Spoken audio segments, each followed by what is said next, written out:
Bonsoir mesdames, messieurs et bienvenue dans cette émission. Très heureuse de vous savoir très nombreux en train d'attendre ce moment d'actualité où on élabore plusieurs questions d'actualité. Et le regard de ce soir s'est rapporté sur Dely Sesanga, à qui je dis bonsoir. Bonsoir. Bienvenue monsieur Sesanga. Je rappelle que vous êtes député national élu de Luiza, c'est bien cela. Et puis vous êtes en même temps président de l'Envol. Votre parti politique, Exact. Comment il se porte? Il se porte bien, nous sommes dans la préparation des élections, travaille dans les différentes fédérations. La santé du parti est plutôt bonne. Alors, un parti qui souffre de déficit de visibilité ou de communication, cela est dû à quoi? Aujourd'hui, vous volez la vedette à votre parti politique. Qu'est-ce qui se passe? Vous savez, une construction politique, c'est d'abord autour des idées. Vous savez, je suis un homme qui est habité par l'ambition d'avoir une vision. Et une vision qui est partagée. Aujourd'hui, nous sommes à la promotion de cette vision et à l'adhésion des Congolais, des femmes et des hommes dans les différents coins de la République qui adhèrent à cette vision. Et donc, à mon avis, le parti se cristallisera de plus en plus lors des futures échéances électorales. Nous sommes dans une démocratie. Mais le fait qu'on puisse vous connaître que vous, même votre secrétaire général, on le connaît à peine et tout, ça se définit par quoi ou ça peut se justifier par quoi? C'est une équation personnelle, je ne vais pas m'en plaindre. Manque de dynamisme de vos membres ou c'est vous qui voulez éclipser les autres? Non, ils sont là, simplement, vous savez, à l'Envol, nous travaillons avec des gens ordinaires, comme vous le savez. Nous sommes un parti qui est encore jeune, nous avons 5 ans d'existence et n'avons pas participé à un processus plein électoral. Nous pensons pouvoir y participer lors de prochaines assises, mais nous avons des gardes de valeur.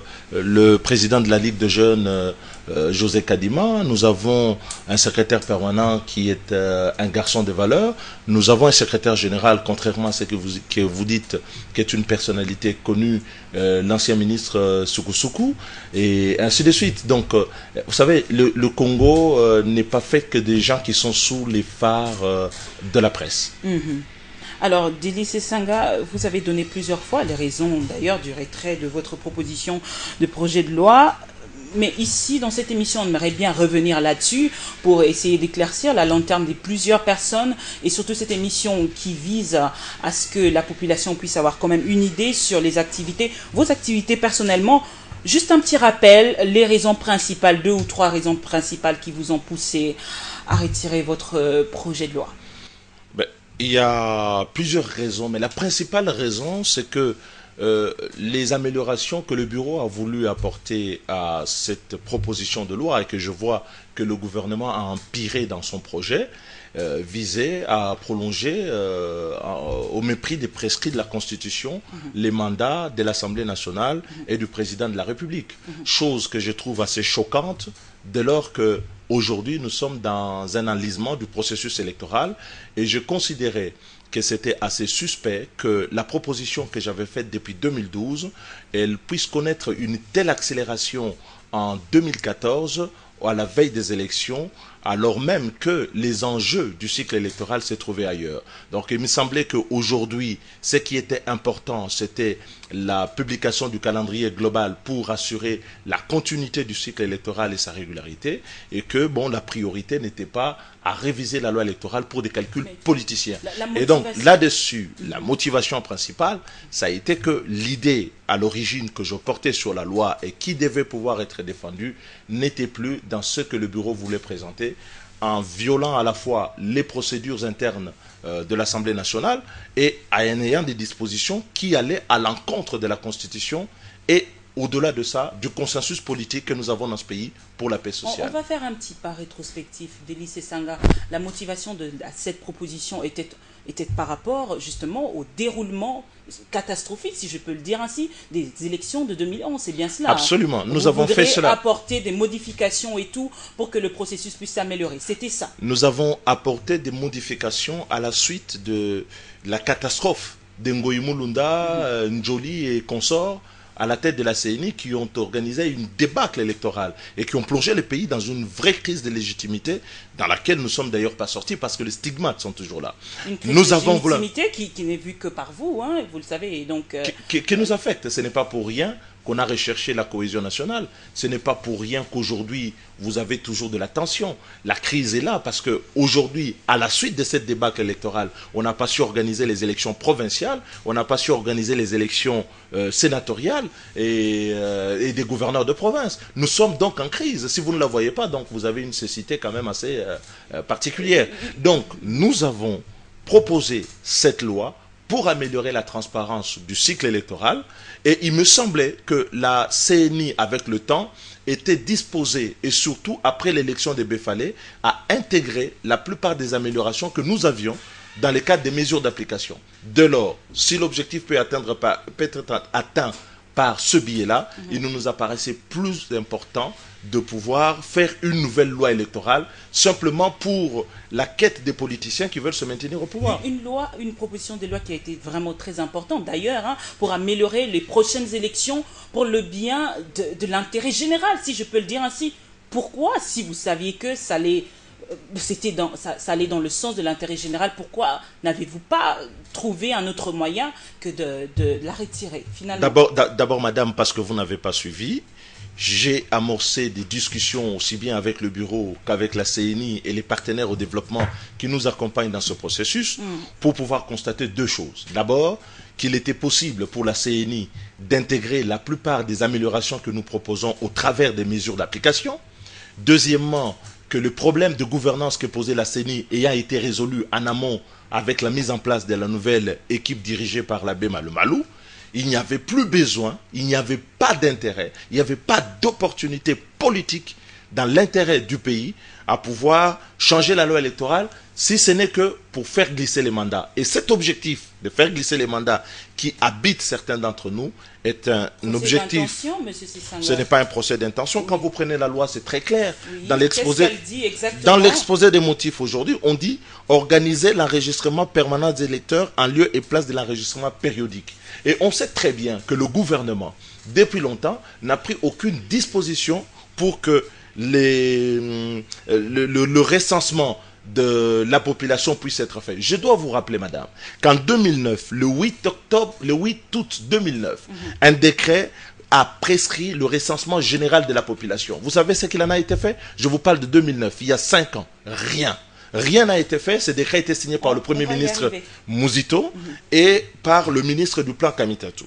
En 2011, on a signé un décret pour créer l'ONIP, pour identifier la population. Et aujourd'hui, à un an des élections, on veut réformer le cycle électoral en le subordonnant à ce recensement. Et je trouve quand même que la ficelle est grosse. La ficelle est grosse parce que l'intention réelle, quand vous lisez la loi, et ce n'est pas un procès d'intention, et là, c'est de pouvoir prolonger les mandats. Et nous considérons que, à la fois, le mandat du président de la République, dont le calendrier est déterminé par la Constitution, et les mandats de députés nationaux que nous sommes étant de 5 ans, nous n'allons pas nous installer dans l'accoutumance à la violation de la Constitution, où on dit le Sénat est hors mandat, les assemblées provinciales sont hors mandat, et donc nous allons nous installer tous hors mandat. Il y a un problème qui se pose, M. Sessang, à la traduction de cette même loi, c'est-à-dire chacun apporte son approche et tout. Vous apportez votre traduction à vous, et les personnalités de la majorité apportent la leur. Et aujourd'hui, la population se trouve où exactement? Vous savez, j'ai écrit à l'ensemble des députés, majorité opposition, bureau compris, en disant ceci: qu'il y a des lois importantes dans le pays qui ne peuvent pas être abordées sous le prisme où vous voulez m'entraîner, c'est-à-dire opposition-majorité. Voilà une des lois qui est une des lois importantes de la démocratie. Dois-je rappeler, la loi électorale, c'est comme la fille aînée de la démocratie. C'est parce que, après la Constitution, c'est par la loi électorale qu'on tient le pouvoir et qu'on l'exerce. Alors, si vous voulez que cette fille aînée de la démocratie naisse d'un viol à la fois de la Constitution et un viol d'un consensus, ma foi, vous exposez les pays à des risques beaucoup plus importants. Je rappelle également que les mêmes manœuvres, c'est pas nouveau, parce que les gens ne lisent pas l'histoire de ce pays. Entre 1990 et 1997, pourquoi le régime Mobutu, le régime de la Deuxième République, a connu la débâcle que l'on sait? Parce que le président Mobutu, après les discours du 24 avril 1990, s'est évertué à ne pas aller vers les élections, et que les politiciens, tous, toutes tendances confondues, opposition comme majorité, se sont installés dans l'idée que pour aller aux élections, il fallait se donner les moyens de les gagner. Et on les a reportés parce qu'on ne pouvait pas faire le recensement. On les a reportés parce qu'il n'y avait pas de route, ainsi de suite. Et personne, finalement, n'a trouvé d'intérêt à y aller jusqu'à ce que la débâcle et de l'État, et de l'économie, et de la société nous ait conduit dans une crise de laquelle nous ne sommes toujours pas sortis 17 ans après. Donc aujourd'hui, moi je dis, nous n'allons pas réemprunter le même chemin qui nous a conduit à la débâcle de l'histoire. Nous disons, il faut que l'opposition et la majorité soient d'accord sur un certain nombre de choses. Et là-dessus, que ce soit à la conférence nationale, que ce soit à Sun City, qu'est-ce qui a été dit? Il a été dit que nous irons aux élections sur base du recensement général de la population. Ce recensement général est fait dans le cadre de notre législation jusqu'à aujourd'hui par le ministère du Plan. Puisque en 2004, on ne pouvait pas le faire, l'abbé Malumalu, qui était président de la CEI à l'époque, avait proposé qu'on puisse faire un enrôlement des électeurs. Le ministre Tamboué, ministre du Plan à l'époque, conformément à la loi, à nos coutumes et à nos institutions, a proposé la loi sur l'identification des électeurs. Lorsque l'on veut sortir aujourd'hui de ce qui est un consensus historique et politique majeur, nous avons affaire à une crise politique, à de la manipulation. Et ce n'est pas la première fois, parce que vous parlez de la majorité. Nous avons modifié la loi électorale en 2011 à la sauvette. Nous avons modifié la Constitution en 2011. Ça beau être constitutionnel, une violation, ça beau être constitutionnel, mais ça a été fait à la sauvette et ça nous a plongé dans la crise où nous sommes. Ça a été fait dans le viol du consensus qui était construit. Et c'est le viol de ce consensus qui est la base de la crise dans laquelle nous sommes. Du côté de votre proposition, le gouvernement vient de proposer aussi ce projet de loi, etc. Quel est le parallélisme que vous pouvez établir entre votre proposition de loi et celui le projet de loi du gouvernement, carrément? Ben écoutez, l'objectif principal poursuivi par le projet du gouvernement... Y a-t-il une grande différence, M. Sesanga? Il y a une très grande différence. Okay. Une très grande différence. Okay. Lorsque vous prenez le projet de loi que j'avais proposé, la proposition de loi que j'avais faite, ma proposition de loi, c'est gardé et le disait expressis verbis. C'était écrit que nous ne touchons pas au mode de scrutin, nous ne touchons pas aux questions essentielles qui font le consensus politique dans ce pays et qui font que nous allons aux élections et que quand vous les avez perdues, vous en acceptez les résultats et quand vous avez gagné, vous pouvez exercer le pouvoir dans la quiétude. Nous ne voulons pas toucher à ces questions-là parce qu'elles vont nous entraîner loin. Ici, on y touche. Et donc, c'est une différence de taille. Non, là, vous êtes un peu égoïste. Monsieur Sesanga, cette loi apporte de nouvelles modifications. Lesquelles? Autres, ça permet aux Congolais de l'étranger à pouvoir voter, etc. Ce n'est pas une bonne chose, selon vous? Mais vous savez que personne n'a jamais refusé que les Congolais de l'étranger votent. Et c'est même à tort qu'on considère que les Congolais de l'étranger ne devraient pas voter, parce que si dans les mesures d'application et de la loi sur l'identification des électeurs, il est autorisé à ces Congolais de pouvoir se faire enrôler, eh bien, ces Congolais vont voter. Il faut savoir que le cadre légal dont on parle des élections ne comporte pas que la loi électorale. Elle comporte aussi la loi sur l'identification des électeurs. Et je trouve qu'aujourd'hui, cette loi apporte au surplus une confusion de taille. Elle mélange les genres. Ce qui relève de l'identification des électeurs et qui relève normalement de la loi sur l'identification des électeurs, et que dans le consensus, on a toujours considéré que cette activité est une activité préélectorale relevant de la CNI. Aujourd'hui, on veut conférer cette activité à une administration d'État, à une administration pérenne. Moi, je trouve qu'il y a là un glissement dangereux dans lequel nous ne pouvons pas y aller sans précaution aucune. Et c'est pourquoi je dis... Le président de l'Assemblée nationale vous a rassuré en parlant qu'il n'y aura pas de glissement, etc. Il n'y aura pas de révision constitutionnelle. Vous n'êtes pas toujours rassuré jusque-là. Rassuré par quoi? Par ce qu'il a dit, le président de l'Assemblée nationale. Parce que, vous savez, si le président de l'Assemblée nationale est aussi à l'aise avec ce qu'il dit, il devrait accepter le principe qu'on puisse en parler en amont. Il n'est pas... Vous savez, nous sommes dans un pays où les gens considèrent que le dialogue est une exception. Discuter avec les politiques est une exception entre nous. Nous pouvons nous expliquer. Nous avons des craintes réelles aujourd'hui que le cycle électoral ne soit jamais réalisé dans sa régularité, que ce cycle est incomplet. Nous avons des suspicions qui sont graves et qui sont fondées sur des manœuvres aujourd'hui menées par le gouvernement pour pouvoir obtenir ces glissements de mandat. Et nous voulons en parler, c'est une question politique. Ça, vous allez aller de dialogue en dialogue, vous venez de sortir à peine des concertations nationales. Finalement, vous ne vous mettez pas d'accord autour d'un consensus, vous ne vous mettez jamais d'accord autour des résolutions, et cela vous pousse encore à dialogue. Madame, il ne faut pas faire une fixation sur le mot dialogue. Parce que pour vous, dialogue, c'est quoi?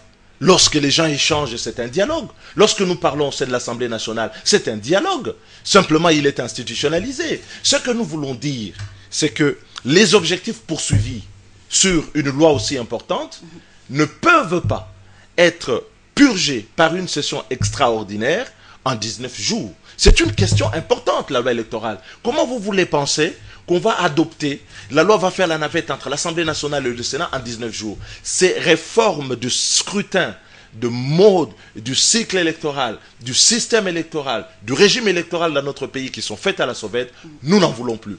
Parce qu'elles sont facteurs de crise, elles sont facteurs de compromission de la stabilité que nous avons chèrement acquise et que nous avons bâtie à travers des années. Maintenant, si le président de l'Assemblée nationale fait un discours, il fait un discours.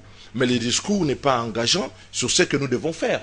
Parce que même la CENI, elle le reconnaît.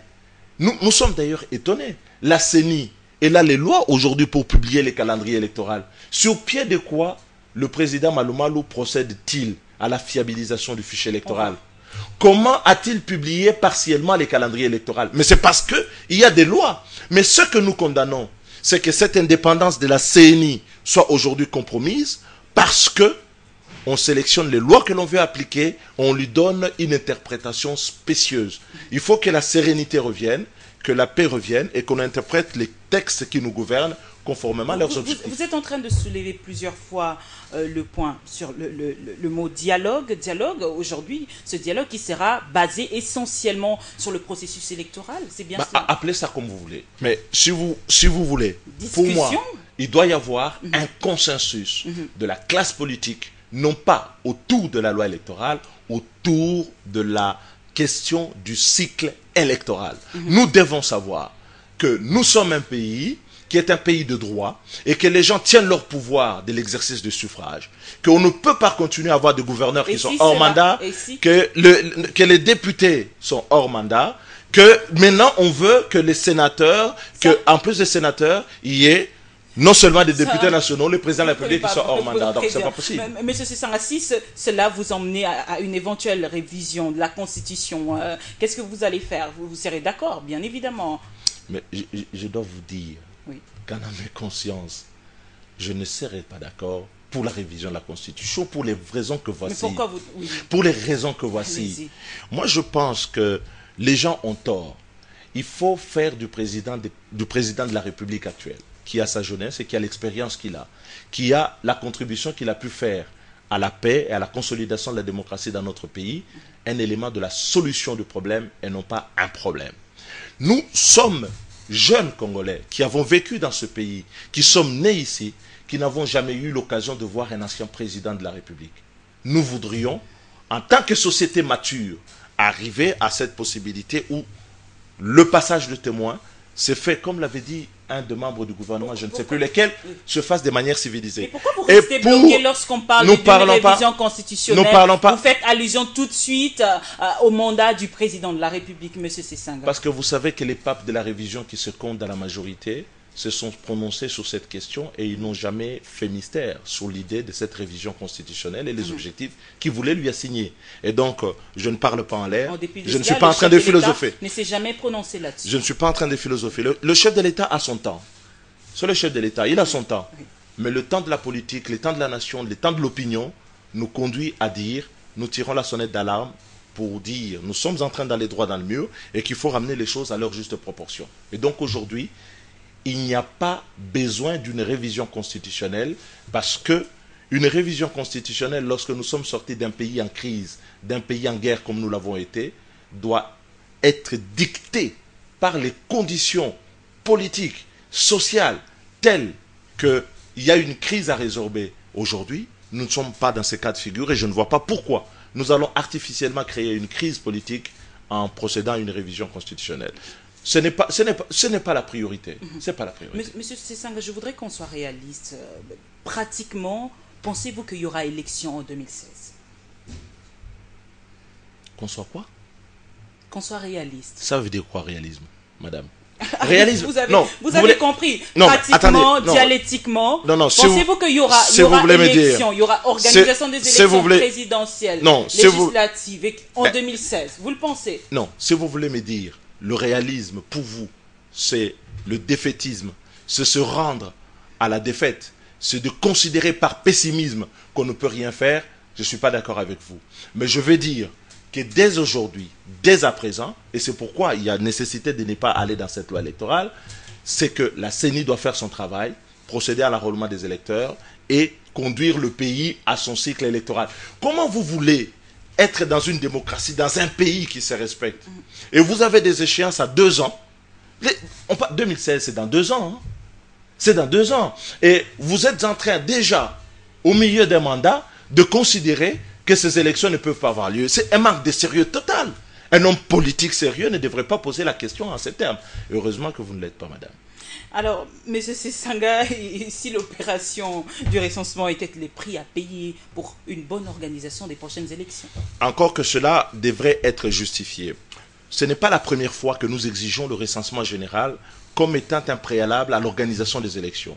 En 2002, lorsque nous nous sommes retrouvés à Sun City, il y a une résolution qui avait prescrit que les élections se tiendraient uniquement lorsque nous aurons fait le recensement général. Mais qu'est-ce que l'on a remarqué? Non seulement le recensement général de la population est coûteux et qu'il prend du temps, et tout le monde le sait techniquement. Appelez le ministre du Plan, il vous le dira. Appelez Malo Malo, il vous le dira. Appelez le ministre de l'Intérieur, il vous dira. Ce n'est pas un secret que ça prend du temps. Et que pour parer à cela, nous avons pris in tempore non suspecto, dans le consensus général, une loi que l'on appelle la loi sur l'identification et l'enrôlement des électeurs. Et la Constitution de 2006 a bien fait de dire que la CENI est chargée non seulement des opérations préélectorales, c'est-à-dire notamment cette identification des électeurs, des opérations électorales et de la proclamation de résultats. Et donc, dans ces conditions, nous avons un cadre légal qui s'applique. Puisque les raisons qui ont milité à adopter ce cadre légal n'ont pas changé, pourquoi on veut changer la règle? Au surplus, quand on prend le projet de loi, ce que l'on appelle le fichier électoral, c'est quoi le fichier électoral? Ce sont les majeurs qui sont en âge de voter conformément à la loi et qui s'inscrivent sur des listes quand ils le veulent, parce que l'inscription sur des listes n'est pas obligatoire, le vote n'est pas obligatoire chez nous, qui s'inscrivent sur les listes et le jour du vote sont appelés à voter. Et qu'est-ce qu'eux ils proposent? Ils proposent qu'on procède à l'identification de la population et que de ce fichier de l'identification de la population... Qu'est-ce qu'ils ont dit? Ça prendra combien de temps, M. Sesanga? Mais vous savez que l'identification de la population... Vous savez, madame, nous sommes... Avec la nouvelle technologie... Écoutez, il faut qu'on soit sérieux lorsqu'on aborde les questions de l'État. Mais qui n'est pas sérieux? Pas un jeu. Qui ne l'est pas? Non, je trouve que ce n'est pas sérieux lorsque quelqu'un dit je vais procéder à l'identification des nationaux, qu'avec les nouvelles technologies, je vais le faire en 6 mois, en 1 an. Je ne le crois pas. Et que si nous lui demandons, et demain nous le demanderons, la session de mars est là, qu'on nous dise quel est le chemin critique qui doit nous conduire à organiser l'identification de la population, il ne saura pas nous le présenter avec sérieux sur un horizon d'1 an. Deuxième élément, posez-vous la question.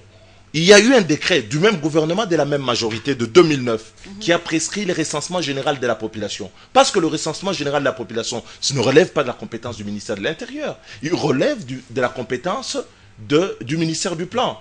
Et il y a une ordonnance, l'ordonnance du 3 octobre 1978, qui organise l'Institut national des statistiques, qui est chargé de cela. Appelez les experts, ils vous diront. Au moins, vous serez débarrassés des arguties des politiques que nous sommes. Ils vous diront que ce recensement ne prendra pas 1 an. Et donc, par conséquent, prévenant ce risque-là, politiquement, les conditions qui ont milité à adopter la loi sur l'identification de l'électeur ne changent pas. Et qualitativement, quand vous lisez le projet de loi venu du gouvernement, c'est un fourre-tout. Parce que lorsque vous imaginez qu'on va faire l'identification des électeurs et que de là-dedans, on va tirer les majeurs qui sont en âge de voter, ça change quoi par rapport à l'opération d'enrôlement? Rien du tout. On n'y gagne rien. Ensuite, on dit, oui, nous voulons procéder à l'enrôlement des électeurs. Ok, bon, vous faites au recensement de la population parce que nous voulons que les circonscriptions soient définies en fonction de la population. Si la loi électorale ne change pas, que la loi électorale reste en l'état, il n'y a pas de problème juridique. Donc, parce que la loi électorale dit, à l'état actuel de notre droit positif, que les sièges sont déterminés en fonction des enrôlés. Les conditions politiques ayant prévalu au vote de cette loi, lisez-en l'exposé des motifs, l'histoire ne nous trahira pas, vous verrez que nous avons raison d'insister que ces lois demeurent. Et je ne vois pas pourquoi on amène une... L'opération de ce recensement a été réclamée par plusieurs personnalités de l'opposition, etc. Mais vous le savez au moins que fin des fins, ces recensements doivent avoir lieu. Ça, vous le savez au moins. Oui, mais madame, il faudrait que vous preniez la précaution souvent de lire vos papiers. Vous reprenez le décret de 2009 qui prescrit le recensement général de la population. Qu'est-ce qui est dit? On demande au ministère du Plan, à travers l'Institut national des statistiques, de procéder à l'identification de la population. Et on dit quoi? Que cette opération sera financée en grande partie par les crédits du gouvernement. Combien le gouvernement a-t-il mis à disposition du ministère du Plan de l'Institut national des statistiques pour réaliser? Vous savez comment ça s'appelle, madame? Vous direz que je suis politique. Oui, je le suis, j'assume. Cela, ça s'appelle le manque de volonté politique. Parce que depuis 2009, rien n'a été fait, aucun crédit n'a été dégagé. Et qu'est-ce que je vois dans l'entretemps? Sur un dossier aussi important, on ne dégage pas de crédit, mais je vois qu'en dehors de crédit, et vous suivez bien la reddition des comptes, chaque année, vous suivez les rapports de la Cour des comptes. Qu'est-ce qu'elle dit, la Cour des comptes?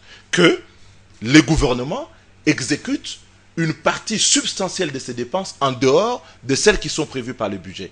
Par conséquent, je dois considérer que le gouvernement, s'il en avait la volonté, il aurait pu financer l'opération d'identification des nationaux, tel que lui-même l'avait dit dans le décret qui était pris en 2009. Deuxième élément, le même gouvernement prend en 2011 un autre décret pour créer l'ONIP. Ils mettent 3-4 ans pour nommer les membres. Vous savez comment ça s'appelle? La manque de volonté politique. Et lorsque le manque de volonté politique succède à un autre manque de volonté politique, vous savez comment ça s'appelle? C'est de la mauvaise foi. Et à partir du moment où il y a la mauvaise foi, il y a une rupture de confiance qui fait qu'on ne peut pas ouvrir les débats sur des questions aussi essentielles parce que les lois qui existent préservent les intérêts de tout le monde et il faut pouvoir les appliquer. Et je dis en dernier que l'abbé Malou Malou, qui est président de la CENI, ne devrait pas s'amuser longtemps à ne pas appliquer les lois parce qu'il est là pour appliquer les lois.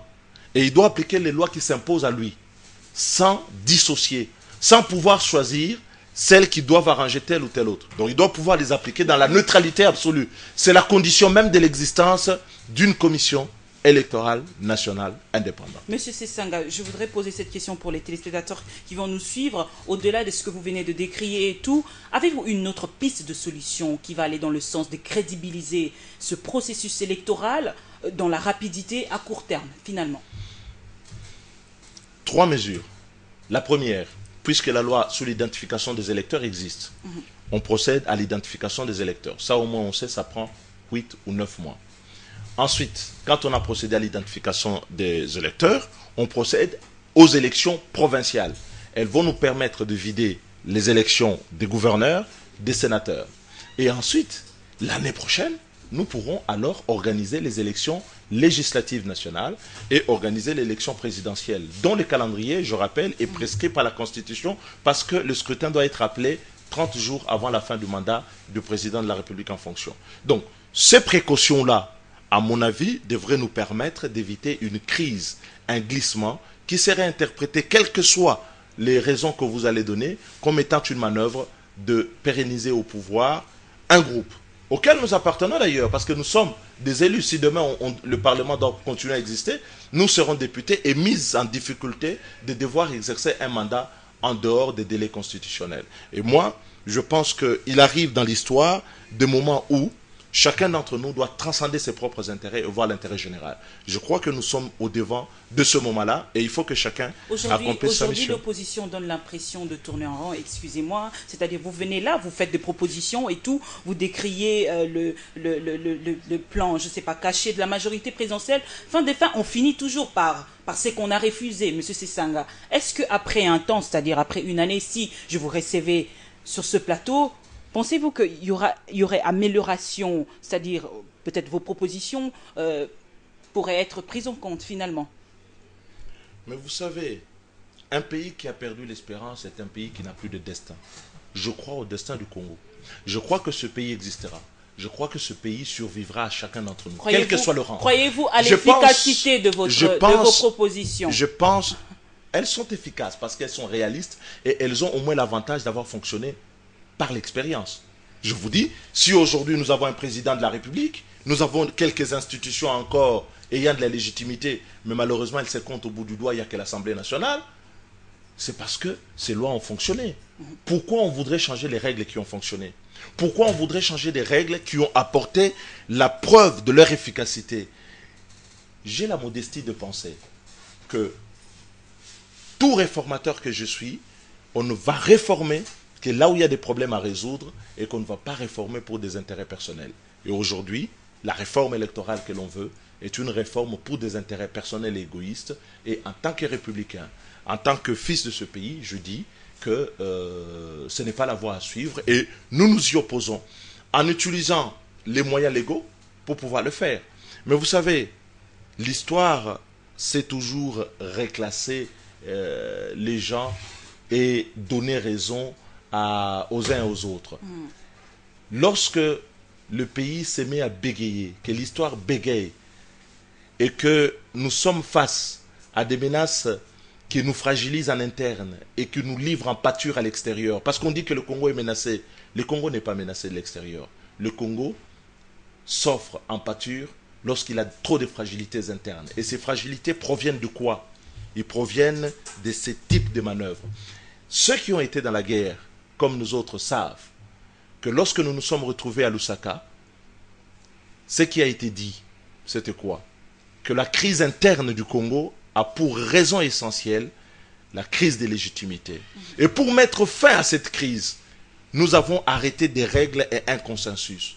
Nous devons devenir un peuple mieux lorsque les consensus, y compris historiques, auxquels les uns ou les autres n'ont pas participé, permettent de fonder la société, permettent de justifier notre vouloir vivre ensemble. Aujourd'hui, notre vouloir vivre ensemble est le respect de ce consensus que nous avons construit, de respecter la Constitution, de construire l'alternance ou les alternatives au pouvoir, de permettre à ce que les citoyens, à des périodes régulières, aillent au scrutin.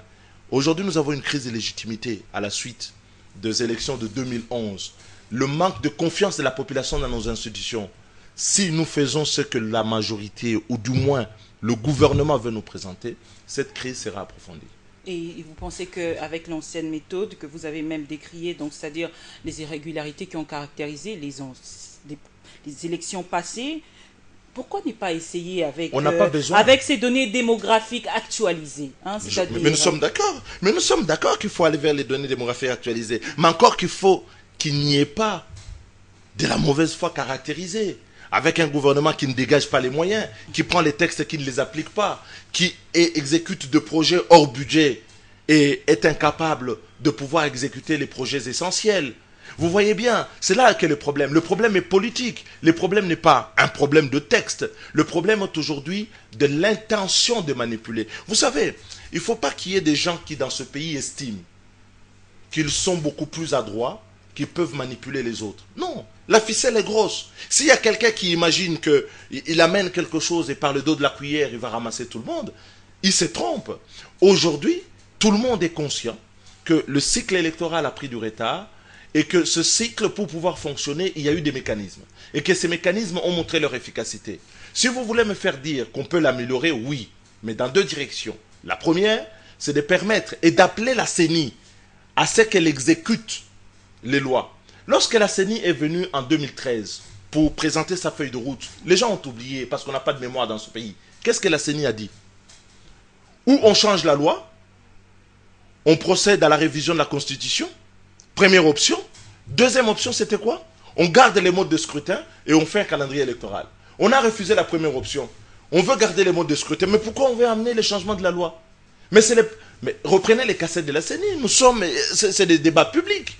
Comment on construit les débats dans ce pays? Est-ce que le président de la CENI peut venir à l'Assemblée nationale, livrer des options aux politiques que nous sommes, et un an après, faire comme si rien ne s'est passé? Mais ce que je vous propose, et même dans la feuille de route de la CENI, de ne pas réviser les modes de scrutin. Pourquoi on veut les réviser ici? Pourquoi on veut remettre en cause ce qui a fonctionné? Monsieur Sanga, je n'aimerais pas être pessimiste avec vous, mais plutôt dans le réalisme. Je suis en train d'insister, Monsieur Sanga, dans l'hypothèse où Joseph Kabila ne part pas en 2016, finalement, il part au-delà, il va au-delà. Qu'est-ce que vous allez faire, vous de l'opposition? Vous allez faire quoi? Un soulèvement? Qu'allez-vous faire exactement? C'est une hypothèse qu'on est en train d'envisager. Être politique, c'est aussi essayer de projeter dans l'avenir, Monsieur Sanga. Vous posez un problème auquel je ne voudrais pas me rendre, dans l'idée suivante, que nous allons nous battre par tous les moyens pour que la Constitution soit respectée, que les institutions de la République fonctionnent conformément à la Constitution. Vous savez, dans ce pays, il y a des gens qui ont fait ça. Vous voulez que je vous donne le nom? C'était le maréchal Mobutu. Il a dit, je vais régner par défi. Ça finit comme ça finit. Je ne souhaite pas, pour notre jeune démocratie, cette fin-là. Je souhaite que dans ce pays, tout le monde, du président de la République, et qui a joué complètement son jeu, et je vous ai dit qu'il doit être un élément de la solution, et qu'il sera, et il faut qu'on le convainque qu'il devienne un élément de la solution, et toute la population, en faisant quoi, la classe, en jouant son rôle, faire respecter la Constitution. Aujourd'hui, elle ne l'est pas suffisamment. Tout simplement. Alors, Monsieur Sanga, la Constitution doit être respectée avec le découpage territorial. Vous avez finalement voté ou soit débattu en profondeur cette question. Vous-même, étiez-vous satisfait de cette adoption sur les découpages territoriaux? Vous savez que je suis un fédéraliste dans l'âme. Je crois à la décentralisation comme étant une étape intermédiaire, au régionalisme politique comme un mécanisme pour arriver à ce fédéralisme. Je pense que c'est fait un peu dans la précipitation. Comme président de la PAJ, ça commence à dater, vous savez, comme président de la PAJ, lorsque nous avons adopté la loi sur les provinces, nous avions soulevé cette problématique. Et à l'époque, on a bloqué. Et vous savez qu'il y avait une disposition impérative de la Constitution qui demandait à ce que ça se fasse dans les 3 ans. On avait bloqué ou il y avait un problème qui se posait à l'époque? C'est des calculs personnels. Moi, je crois que quelle que soit la forme d'organisation du pays, les Congolais savent se dépasser. Le Congo est un pays. Si je vais aller vivre... vous êtes d'où, vous? Allez-y, je ne peux pas répondre à votre question. Si je vais aller vivre d'où vous êtes originaire, ben j'y vais. Si vous voulez vivre, je ne sais pas, à la province orientale, vous y vivez. Et je suis très content parce que le Congo est un pays qui est en train d'évoluer, qui prend le sens de son histoire et son destin. J'ai vu l'honorable Condé, qui est originaire du Bas-Congo, élu à Goma, dans la province de Kivu, pour le travail qu'il avait fait par le passé. J'ai vu d'autres députés qui ne sont pas originaires de leur province lors de la législature passée être élus au Katanga. Je crois que ça, c'est l'avenir du Congo. Nous n'allons pas rêver, mais nous disons que nous allons le bâtir progressivement. Cependant, pour sortir nos concitoyens de la misère, il faut rapprocher le plus le centre du pouvoir de la base et que les décisions soient prises. Moi, je suis un élu du village. Je suis élu du territoire de Lusa. Mais je remarque une chose. Plus vous foncez vers l'intérieur, plus la vigueur et la force de l'État disparaît. Et cette vigueur ne reste que dans la répression. La plupart de nos concitoyens ne sont jamais touchés par les actions qui sont faites par le pouvoir central et encore moins par les pouvoirs provinciaux, dont la plupart sont dans une dérive totalitaire totale. Aujourd'hui, je dis qu'effectivement, passer à 26 provinces est une bonne chose parce que c'est le sens de l'histoire que nous avons voulu. Le Congo est trop grand pour être dirigé comme cela. Nos provinces ont la taille des États.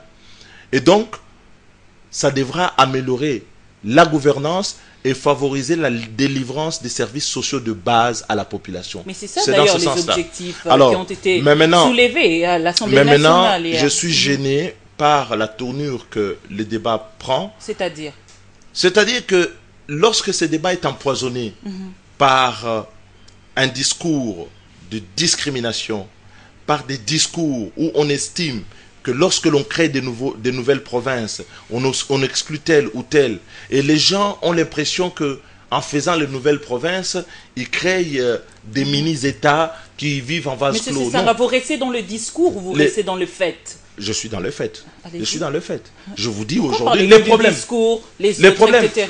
Le problème qui se pose aujourd'hui autour de cette loi, c'est quoi? Il y a des gens qui ne sont pas d'accord sur certains chefs-lieux en considérant que si ces chefs-lieux sont dans telle province plutôt que dans telle autre, ça pose problème. Je rappelle que la plupart des chefs-lieux de notre pays ont été souvent déterminés par le hasard de l'histoire dans des conditions qui sont parfois cocasses. Ces problèmes sera résolu, fin de fin, finalement, maintenant. Je pense que ce problème sera résolu, oui. Puisque c'est le sens de la Constitution, il faut s'y conformer. On n'a pas de choix. Alors, vous venez de faire allusion à quelque chose de très important, parlant de la population vivant à l'intérieur du pays et tout. Monsieur Sesanga, d'ailleurs, c'est votre mission en tant que député national, au regard de votre... Vous êtes presque fin mandat, si je peux le dire ainsi, 2 ans seulement. Pensez-vous que l'Assemblée nationale a pu traiter des matières urgentes et importantes allant dans le sens des priorités de la population? Nous sommes dans un régime de séparation de pouvoir. Il y a l'Assemblée nationale, il y a le gouvernement. La question que vous devez me poser, parce que la gestion quotidienne des intérêts de la population, c'est le gouvernement. Okay? La question, c'est de savoir si le gouvernement a rencontré les préoccupations de la population. Je pense que non. Est-ce que l'Assemblée nationale, a fait son rôle? Je pense que pas totalement. Parce que lorsqu'on adopte le budget, l'Assemblée nationale, et que l'on constate, à la suite du rapport de la Cour des comptes, que ces budgets ne sont pas respectés, ne sont pas appliqués par le gouvernement, ça veut dire quoi? Ça veut dire que les décisions que nous prenons dans l'intérêt de nos concitoyens ne sont pas respectées. Mais que fait l'Assemblée nationale? Elle se vautre dans une sorte de complaisance. Évidemment, nous avons une responsabilité collective. Mais dans cette responsabilité collective, il faut savoir distinguer. Il y a les députés de la majorité, il y a les députés de l'opposition. Le bilan, c'est celui de la majorité. Le mien, je sais le faire. Comme membre de l'opposition, comme étant une minorité, j'ai essayé d'aborder les questions qui sont en rapport avec les libertés de nos concitoyens. J'ai proposé plusieurs lois qui ont fait avancer la réforme de l'État, du point de vue de la justice et du point de vue de l'exercice des libertés. Ça me paraît satisfaisant. Pour le reste, je porte les intérêts. De l'intérêt de la population de Luiza. Absolument, qui vont aussi dans le sens de l'intérêt de la Luiza. Luiza n'est pas un État. Ce n'est qu'une partie du Congo, ce n'est qu'une circonscription. Attendez, il faut arrêter cette fiction. C'est là qu'on vous a élu. Qui vont dans le sens de l'intérêt de la population, y compris celle de Luiza. Exceptionnellement. Pas exceptionnellement tous. Mais vous savez, lorsque j'ai proposé, aujourd'hui quand vous allez au Kasaï, à l'intérieur, vous rencontrez les réseaux commerciaux. Le Kasaï, historiquement, dans ce pays, a souffert. A souffert de quoi? Parce que l'unité du Congo s'est faite notamment au détriment de la cassure des voies commerciales du bassin luso-africain, à partir de l'Angola. Et donc, l'arriération du Kasaï vient en partie de là. Parce que vous voyez bien que c'est un pays qui a un potentiel humain énorme, qui a un potentiel économique énorme, mais qui sait pas se développer. Et pendant longtemps, les expatriés n'avaient pas le droit d'aller au Kasaï. Parce qu'on considérait, contrairement à toutes les autres parties de la République, quoique pourvu des minerais, qu'aller au Kasaï, c'était aller dans une zone minière, il fallait un sauf-conduit. Personne n'y allait. J'ai fait abroger les sauf-conduits. Aujourd'hui, quand vous allez dans le Kasaï, vous verrez que les réseaux de distribution commerciale reprennent. La baisse des prix est là. L'abondance de biens vient. L'ouverture sur l'Angola va sonner la renaissance.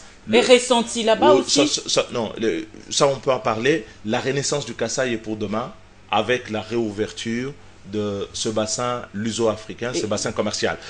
Si vous me parlez de la croissance, vous savez que c'est une croissance qui n'est pas inclusive, c'est une croissance qui est portée, par le secteur minier, et il y a très peu de coins dans le pays où on ressent les effets de la croissance macroéconomique. Parce que l'économie chez nous, c'est quoi? C'est la maman qui va vendre. L'économie, c'est quoi? C'est le producteur qui va cultiver, qui va faire son champ de maïs, des cacahuètes, des haricots et qui veut le vendre. Je remarque qu'aujourd'hui, les concitoyens qui habitent ma circonscription à Luiza ont toujours les mêmes difficultés qu'il y a quelques années à écouler leurs produits, à les vendre et à trouver les moyens de subvenir à leurs besoins. Et donc, je dis, cette stabilité macroéconomique, elle est quand même assez partielle et inégalitaire. Alors, M. Sesanga, vous êtes politique, mais aussi vous êtes avocat, hein, il faudrait le dire. Il y a une sorte de crise aujourd'hui au sein de la majorité présidentielle. Le gouverneur du Katanga qui est venu faire allusion à une métaphore qui parlait des pelnati et Tétéri, des faux pelnati. Vous, c'est quoi votre lecture? J'ai bien dit en tant que politique et avocat en même temps. Écoutez, c'est un discours politique dans l'ambiance qui est celui-là. le propos du Et gouverneur... comment avez-vous analysé cela? Le propos du gouverneur, il est le seul à pouvoir les commenter, mais elle dénote d'une certaine exaspération d'une partie dans la majorité qui estime que la gouvernance telle qu'elle est tenue depuis quelques années n'est pas conforme aux intérêts de leur base politique. Parce que j'ai bien compris que le gouverneur du Katanga s'exprimait devant sa base politique. Et donc, moi je l'interprète comme cela. Mais c'est une sonnette d'alarme dont tout le monde doit pouvoir tenir compte parce que... Entre autres, vous le trouvez important? Ben, je trouve que c'est une sorte c'est un acteur majeur. Oui. On ne peut pas ignorer. Vous savez, je ne suis pas de ceux qui minimisent ce que l'on n'apprécie pas. Je pense que c'est un acteur majeur, personne ne peut l'ignorer. Il est au Katanga, c'est un gouverneur de la province la plus riche du Congo, qui est une province démographiquement importante, et ses prises de position paradoxalement, Kabila a dit dans son discours, dans son dernier être prises discours, au sérieux. Oui, la plus riche, mais il y a une sorte de pauvreté qui gangrène cette province, M. Sisanga. Ah, un grand paradoxe, oui. Oui, le paradoxe, vous savez, le paradoxe, il n'est pas forcément dans le rapport avec le gouverneur. Il est dans le rapport également du président de la République à lui-même. Voilà le président de la République qui a porté les plus grandes réformes. Le code minier. Voilà que depuis 8 ans, nous avons un ministre des Mines qui est là et qui doit nous sortir la réforme du code minier. Mais cette réforme ne sort toujours pas. Parce que le problème est là. La capacité contributive du secteur minier au budget de l'État, tout le monde le dit, le président de la République lui-même. Mais quelles sont les mesures qui sont prises au niveau du gouvernement pour y aller? Nous l'avons dit aux concertations. Tout le monde le dit, chaque fois que le budget vient à l'Assemblée nationale. Le paradoxe, il est là. La diversification de notre économie, la politique des transports au Katanga, parce que cette politique des transports multimodal qui devait voir le jour depuis l'époque où j'étais ministre, c'était une des priorités dans le DSRP 1 que j'avais finalisé à l'époque. Mais toutes ces choses n'ont pas été accomplies. Et c'est ça qui justifie la misère du Congo. Mais vous savez, cette misère, c'est pas qu'au Katanga. Le président de la République qui se déplace dans l'état de dénouement dans lequel vivent nos concitoyens. Monsieur Sisanga, on revient au dossier Katumbi. Moïse Katumbi peut être dans l'opposition, dans les prochains jours. Votre réaction? Vous savez que je suis l'auteur de la loi sur le statut de l'opposition. Et j'en parle souvent avec une aisance presque démesurée. Je dis ceci, l'opposition est une question de posture. Ce n'est pas une identité, c'est une posture. Si aujourd'hui, quelqu'un estime que dans la majorité où il est, il ne partage plus les convictions et qu'il dit « je vais m'opposer », c'est un droit constitutionnel, ça lui est reconnu. Personne ne donne le label de l'opposition. J'entends les gens dire « non, l'opposition est une posture ». C'est-à-dire, je ne partage pas les opinions, je ne soutiens pas l'exécutif qui est en place. Et d'ailleurs, à ce sujet, je devrais vous dire, qu'en ce qui nous concerne, au niveau de notre groupe de parlementaires des libéraux, nous sommes toujours dans l'opposition au gouvernement en place. Donc, c'est une posture et c'est la liberté individuelle. Moi, je ne sais pas ce que le gouverneur du Katanga veut faire. Délice Sisanga, un député pertinent, il faudrait le dire. Vous avez pu quand même faire adopter plusieurs projets de loi à l'Assemblée nationale. Kabila, tous les jours dans son discours, il insiste sur sa main qui reste tendue. Aujourd'hui, s'il propose à ce que vous puissiez travailler avec lui, quelle serait votre réponse? Les problèmes ne se posent pas et donc il n'y a pas de solution à cette question.